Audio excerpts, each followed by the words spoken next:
I'm really again satisfied. Maybe you see today two strikers was. Competition allowing up to 9 Asian teams to qualify compared to 6 previously. Coach Ivankovic fancies his team's chances.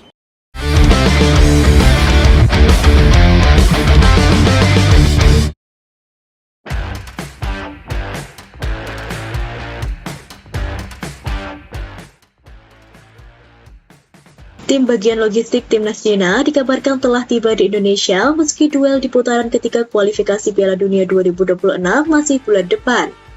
Timnas Indonesia bakal menjamu Cina pada pertandingan grup C putaran ketiga di Stadion Utama Gelora Bung Karno, Senayan, Jakarta 5 Juni 2025 mendatang. Adapun urusannya ialah memantau kondisi di Indonesia dari segala aspek. Bagian logistik tim nasional sepak bola Tiongkok telah tiba di Indonesia terlebih dahulu untuk melakukan inspeksi terperinci di lokasi terkait kondisi tempat pertandingan, lingkungan iklim, dan kondisi lalu lintas. Tulis media Cina, Sohu. Tujuan dari agenda ini ialah untuk memberikan kondisi yang nyaman bagi timnas Cina saat berada di Indonesia. Selain itu, memastikan tidak ada gangguan eksternal. Sementara itu, akomodasi dan tempat latihan juga telah dipesan. Hotel yang dipesan ialah bintang 5 untuk memberikan lingkungan dan istirahat yang terbaik.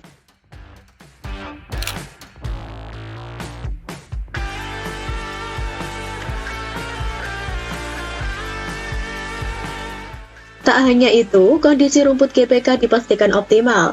Saat terakhir kali Indonesia bermain di Stadion GBK adalah ketika menjamu Bahrain pada 25 Maret lalu. Kondisi rumput saat itu terbilang cukup baik walaupun masih ada beberapa bagian rumput yang tercabut dari akarnya. Namun, pertandingan berjalan lancar dengan aliran bola dari Tom Hai maupun Joy Palupesi kerap membahayakan lini pertahanan Bahrain. Selain itu, tidak ada komentar atau kritik dari pemain maupun pelatih Bahrain terkait kondisi rumput stadion. Artinya, apabila kualitas rumput bisa terjaga baik, maka pertandingan akan berjalan lancar dan kemenangan akan mudah didapat. Walaupun hingga saat ini belum ada update dan perkembangan seputar kondisi rumput Stadion GBK untuk pertandingan melawan Tiongkok. Namun, pertandingan masih akan berlangsung kurang dari sebulan sehingga persiapan akan segera dimatangkan untuk melancarkan perjalanan timnas Indonesia menuju pentas Piala Dunia. GBK bukan stadion sembarangan. Inilah aset paling mahal yang dikelola Danantara, nilainya fantastis sebanding dengan kemegahannya. Wacana pengalihan pengelolaan GBK ini disebut-sebut menjadi langkah strategis untuk mendongkrak total kekayaan Danantara hingga menembus 1 triliun dolar Amerika. CEO Danantara, Roshan Peroslani, mengungkapkan bahwa kawasan GBK merupakan aset negara dengan nilai ekonomi sangat tinggi. Nilai kawasan GBK sendiri saat ini ditaksir mencapai lebih dari 25 miliar dolar Amerika atau setara 450 triliun. Menjadikannya aset negara paling bernilai yang akan masuk dalam portofolio Danantara. Roshan menjelaskan, pengelolaan aset-aset bernilai tinggi seperti GBK merupakan bagian dari upaya memperkuat struktur aset Danantara yang saat ini mencapai 982 miliar dolar Amerika. Dengan masuknya GBK, maka Danantara optimis target nilai kelolaan aset mencapai 1 triliun dolar Amerika dalam waktu dekat bisa terrealisasi.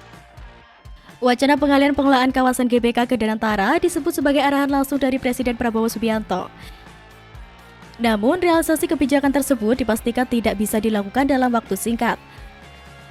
Menteri Sekretaris Negara Prasetyo Hadi menyatakan bahwa proses akuisisi aset GBK oleh Danantara masih berada pada tahap awal dan memerlukan kajian lebih dalam. Hingga saat ini belum ada aset di kawasan GBK yang sudah dikelola Danantara, karena GBK ini merupakan aset di bawah Kemensetnek dan dikelola oleh Badan Layanan Umum.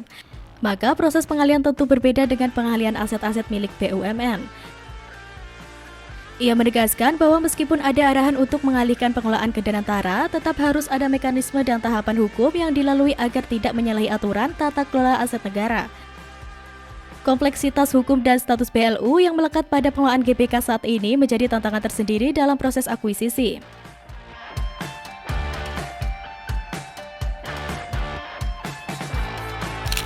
Sebagai aset termahal, GBK terus jadi pusat berbagai event bergengsi.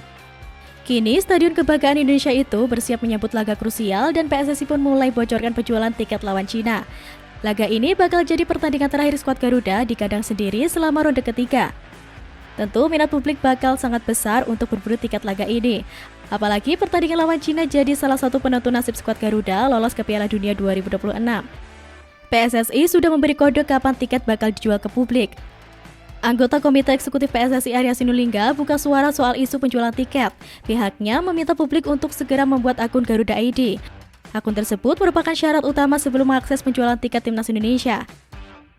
Bukan hanya tiket konser aja yang harus war, tapi pertandingan Timnas pun bakal rebutan. Siapkan Garuda ID-nya, karena memang kita akan bikin war tiket. Yang pasti diperkirakan akan dilakukan war tiket ini pertengahan Mei. Pihaknya memahami antusiasme publik tanah air untuk laga Timnas Indonesia versus Cina.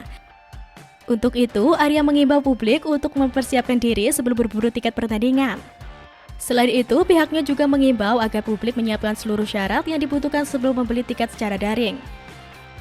Namun di balik euforia itu, ada peringatan serius dari Martin Pels yang menegaskan Timnas Cina bukan lawan sembarangan. Skuad Garuda wajib waspada. Kiper Timnas Indonesia tersebut mengungkapkan apa saja hal yang harus diwaspadai oleh skuad Garuda ketika nanti berhadapan dengan Timnas Cina di laga lanjutan kualifikasi Piala Dunia 2026 zona Asia. Martin Pels mulai berbicara mengenai laga krusial itu. Menurutnya, skuad berjuluk Tim Dragons dan kawan-kawan akan memberikan kesulitan yang luar biasa bagi skuad Garuda. Kami tahu pertaruhannya sangat tinggi saat melawan Cina, yang menjadi lawan sulit. Saya pikir mereka sangat organisir saat bertahan. Sangat solid saat bertahan, blok yang rendah dan tak mudah untuk dieksploitasi.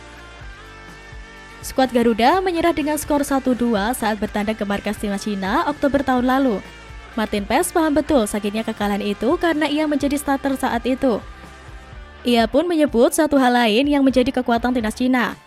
Wulei dan kawan-kawan cukup baik dalam memanfaatkan situasi bola mati. Sayangnya, Martin Pels tidak akan bisa bermain saat Timnas Indonesia menjemput Timnas Cina Juni mendatang. Pels harus menjalani akumulasi kartu kuning. Meski demikian, pendukung Timnas Indonesia tidak perlu merasa khawatir. Emil Audero Mulyadi tentu saja siap untuk dimainkan. Selain itu, dua kiper pelapis lain seperti Hernando Ari Sutaryadi dan Nadeo Argawinata juga sama-sama menjalani musim yang lumayan baik bersama klub masing-masing.